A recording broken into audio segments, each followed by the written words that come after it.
허락하노? 그것은요, 10년에 한 번 있는 상승이지 항상 그렇게 될 수가 없습니다. 그 시장의 개방의 초기이기도 했지만은 이것이 이제 전 세계적인 유동성이 크게 몰리는 시점에 그리고 외국인이 들어오는 시점에 마오타이라는 종목이 거기 서 있었던 것이죠. 그래서 이제 그것은 지금까지 숨어 있던 것이 어떻게 보면 발굴이 됐다 이렇게 볼 수도 있지만 그런 종목들이 한번 발굴이 돼서 끝까지 가는 경우는 없다. 그리고 이제 마오타이 같은 경우는 이미 시가총액이 공상은행을 넘어갈 정도이기 때문에 거의 모든 기관들이 다 편입받고 있기 때문에 추가적인 편입의 여력이 없다는 것이죠. 그 주가의 성장 탄력은 굉장히 떨어질 수밖에 없는 것이고 앞으로도 아마 이제 새로운 정책이 바뀌거나 외국인의 한도가 높아지거나 뭐 이런 변화가 있을 때 그런 이제 그 3년에 뭐 9배, 10배 올라가는 종목들은 당연히 나오겠지만 그 종목들은 이미 9배, 10배가 나온 종목들은 뭐 이론상으로도 그렇고 현실적으로도 그것은 이제 추가적인 그런 수익률은 상승은 기대할 수가 없고요.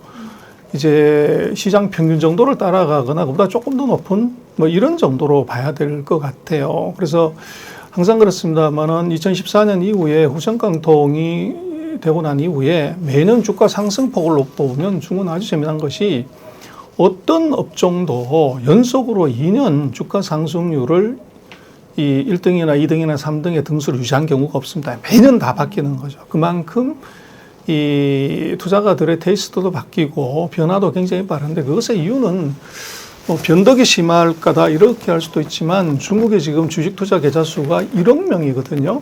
1억 명의 개미들의 마음은 하루에도 12번 더 변한다는 것이죠. 그래서 개미들의 마음이 1년 이상 지속이 되고 2년, 3년이 간다. 이것은 기대하기 어렵다는 겁니다. 그래서 중국에서 한번 스타가 된 종목들은 이것은 시장 평균이거나 그보다 조금 높은 정도의 기대 수익률로 보는 것이 타당하지 않은가. 그래서 그 새로운 스타를 그것을 이제 발굴하고 찾아내는 노력이 필요할 것 같습니다. 아까도 말씀드렸지만 정책이 어디로 올라가는지가 굉장히 중요할 것 같고요. 두 번째로는 이제 중국의 산업 구조, 사회 구조가 소비 구조가 이제 어느 쪽으로 흘러가냐가 중요할 것 같아요. 그래서 이것이 이제 선진국형으로 갈 것이냐, 후진국형으로 가는 거냐, 거기에 따라서도 이제 달라질 것 같고, 또 이제 중국 전체적인 시장의 밸류에이션이 문제가 될 것 같아요. 예를 들면 규슈 마오타이 같은 경우는 뭐 아주 독특하게 현금 흐름이 너무 좋은 매출액에 뭐 많을 때는 50%, 60%를 선수금을 받아서 가져가는 이제 전 세계에서 찾아보기 힘든 그런 이제 독특한 현금 구조가 있었고 또 순이익률 자체가 보면은 이게 마이크로소프트보다도 이 더 높은 이제 순이익률을 유지를 하는 그런 이제 특성이 있었던 것이죠. 그래서 그런 특성이 이제 앞으로도 계속 지속될 수 있는 기업이 신규로 상장이 된다고 하면 그건 얼마든지 그럴 가능성이 있죠. 그러나 이 똑같은 마오타이의 리바이벌은 없다. 중국 같은 경우에 변화가 심한 나라이기도 하지만 이 같은 스토리는 반복되지 않습니다. 그래서 앞으로 2035년까지 중국이 내수 중심으로 이제 성장을 한다는 큰 플랜 하에 아마 마오타이 같은 회사들은 앞으로도 이제 매년 나오겠지만 그것은 마오타이와 같은 형태는 아닐 걸로 보여집니다. 뭐 아무리 좋아도 주식시장은 그 오버하면 이제 다치는 거죠. 첫 번째 단기 급등을 하고 있는 것들의 경우는 중국 같은 경우는 이것이 이 펀더멘탈의 이 변화 때문이라기보다는 그 1억 명의 개미들이 이제 테마성, 투기성으로 움직이는 경우들이 많이 있다는 거죠. 그래서 단기 급등 종목들에 대해서는 이제 따라가는 것들은 조금 이제 주의를 해야 될 것 같고, 두 번째는 이제 아무래도 이제는 우리도 그 중국도 이미 그 개인 중심에서 외국인과 이 기관 중심의 이제 대형주들, 우량주들은 이 중심으로 이게 이 시장이 바뀌어가고 있어요. 근데 문제는 이제 그 기관이나 외국인들의 경우들은 이것이 수익률이 일정하게 올라가게 되면 그것을 현금화 이제 하는 욕구들이 굉장히 강하고 외국인들이 먼저 이제 액션을 하고 기관이 따라가고 나중에 이제 개미들이 이제 꼭지를 잡는 그런 현상이 나타나게 되는데, 그래서 외국인의 동향들이 굉장히 중요할 것 같아요. 그래서 뭐 중국 투자하는데 매크로를 미국의 세계 경제를, 미국 경제를 뭐 왜 봐 그러지만 이것이 외국인의 이 자금 흐름과 관계가 있기 때문에 그 외부적인 충격이 이것이 중국의 내수주의 수급에 영향을 줄 수가 있어요. 대외 변수에 대한 이것에 대한 모니터링도 내가 중국에 잘 나가는 내수주를 사놨더니 9배 올라갔다, 이런 것은 이제는 나타나기 어려울 것 같아요. 그래서 예를 들어서 환율의 변화가 중국이 작년 같은 경우도 거의 8천억 달러 가까운 무역수지 흑자가 났는데도 불구하고 환율이 계속적으로 절하가 됐다가 이제 갑자기 정부가 정책의 의도가 있지만 절상을 확 시킨 거죠. 그랬을 때 이제 외국인들이 어떤 액션을 하냐가 이게 이제 그 투자의 리스크가 될 것 같아요. 그래서 그럼 뭐 개별 종목에 관한 것들은 당연히 보는 거지만 플러스해서 이런 이제 그 대외 변수에 대한 외국인 투자가의 행동 변화를 조금 지켜볼 필요가 있을 것 같습니다. 첫 번째는 그 하이리스크 하이리턴입니다. 그래서 뭐 수익률이 높았던 기업들이 주가가 떨어질 수 있는 가능성은 항상 존재하는 것이고요. 거기에 중국은 이제 정책 리스크가 하나 더 추가가 돼 있는 것이죠. 근데 플랫폼 기업들에 대한 그 정책 리스크는 중국이 먼저 어떻게 보면 깃발을 잡았다고 볼 수 있고, 미국, 한국, 유럽들이 다 플랫폼 기업의 제재가 사실은 들어가고 있는 거죠.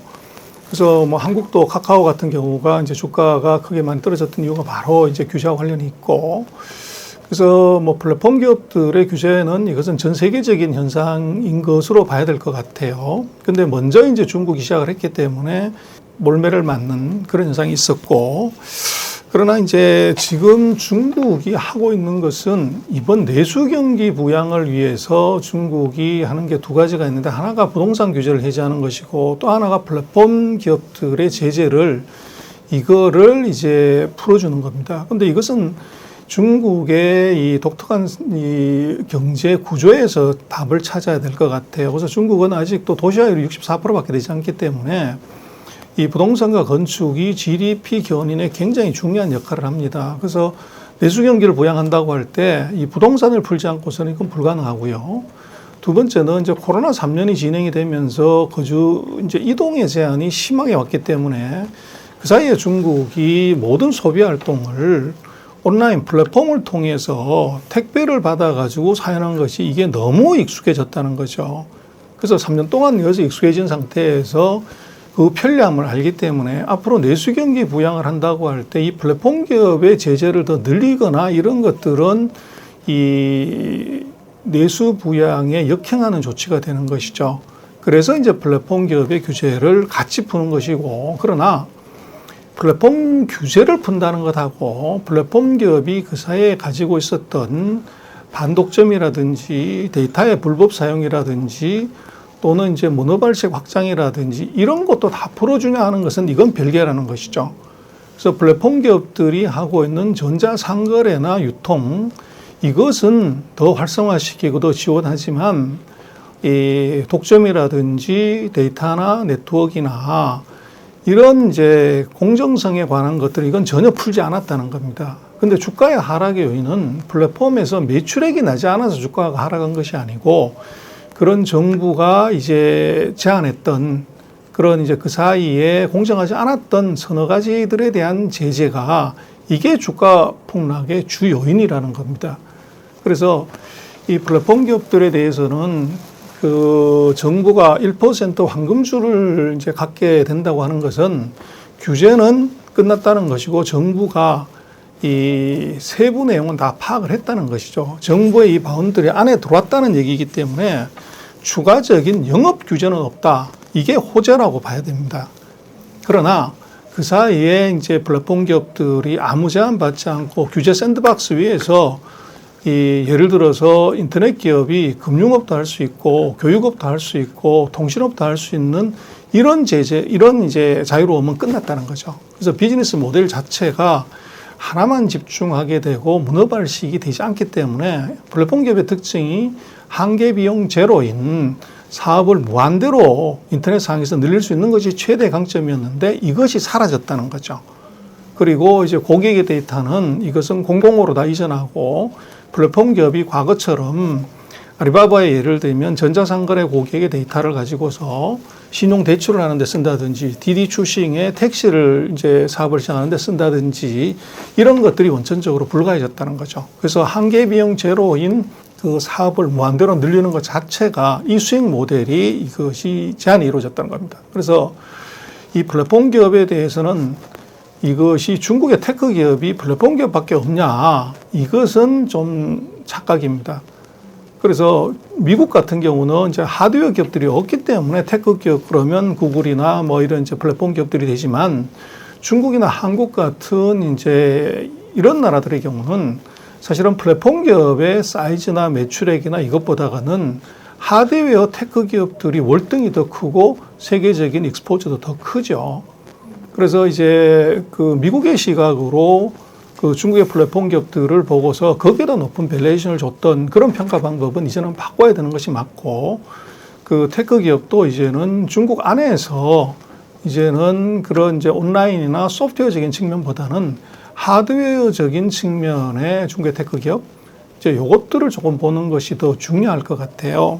그래서 뭐 중국의 그 새로운 변화 중에 하나는 이제 코로나가 만든 변화가 결국은 온라인 소비로 어떻게 보면 소비의 큰 흐름을 바꿨다는 것이 있고, 그래서 이 큰 소비의 흐름을 바꿨다는 것 자체가 이것이 플랫폼 기업들의 탄탄한 영업 기반은 얘기를 해주는 겁니다. 그래서 추가적인 하락의 이제 위험은 없어졌다고 봐야 되고, 그러나 그것이 이 플랫폼 기업의 위너 테이크스 올, 1등 하는 사람이 모든 것을 다 먹는 이 비즈니스의 모델에 한계가 왔기 때문에 과거처럼 플랫폼 기업의 주가가 그렇게 속등하거나 과거의 영광으로 돌아간다는 것은 우선 정부의 정책, 그 다음에 데이터의 사용, 그리고 지금 시장의 성숙도를 보면 그럴 가능성은 없다. 그래서 이번에 이제 그런 규제 해제의 기대감 때문에 홍콩에 상장된 회사들의 주가가 이제 반등하는 건 보이지만 이것은 반등 정도로 봐야지 이것이 추세적으로 다시 과거의 영광을 회복하는 과정으로 보는 것은 조금 과하다. 그렇게 보십니다. 그래서 뭐 일단 지금 보여지는 것은 폭락한 데서 어떻게 보면 이제 찻잔 속의 반등, 사실은 그런 정도의 영향인데 거기에 정부가 규제를 추가적으로 하지 않겠다는 것이 양념으로 들어간 것이고, 그 규제 해제가 정부가 원천적으로 봉쇄하는 기업의 비즈니스 모델에 대한 해제는 아니라는 거죠. 그렇게 되면 밸류에이션은 과거와 같은 밸류에이션을 하면은 안 된다는 겁니다. 잠깐! 주식이 어렵다고? 하루 10분 감을 보면 성공 투자의 감이 잡힌다. 투자 정보가 한눈에 감을 통해 해외 주식의 감을 잡아보세요.